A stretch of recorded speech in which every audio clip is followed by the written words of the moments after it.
दूंगा तेरा आज सारा गुमान, शादी चोरी से कर लिया तूने वो जान, तोड़ दूंगा तेरा आज सारा गुमान, शादी चोरी से कर लिया तूने वो जान, अब चलने न दूंगा तुम्हारा ये मैं।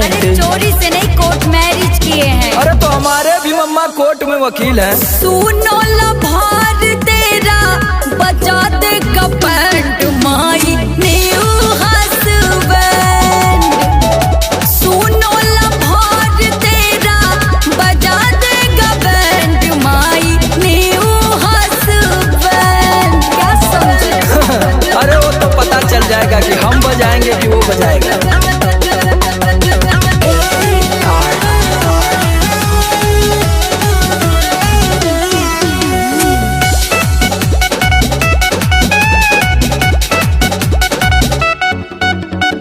बोलो ना मुझ में क्या थी खराबी, ना ही मैं पागल था ना ही शराबी,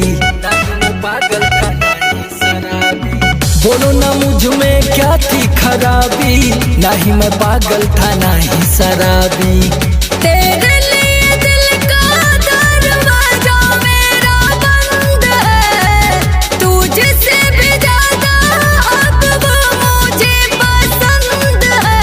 बोल दूंगा बोल, सोच लो सब मैसेज मैं कर दूंगा सेंड।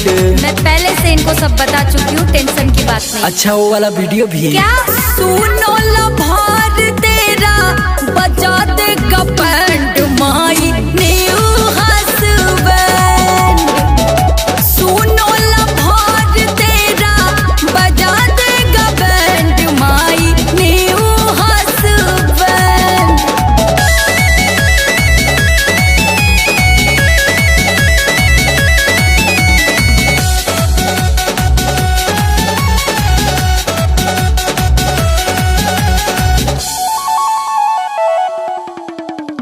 पहले भी आई थी दिल तुम तोड़ के, ना जाने मेरे जैसे कितनों को छोड़ के, वो तो मैं आज पोस्ट देखा था पता चला।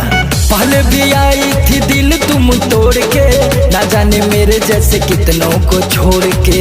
तुमसे भी ज्यादा है हाय पाई, समझ कर पाओगे ना झगड़ा लड़ाई।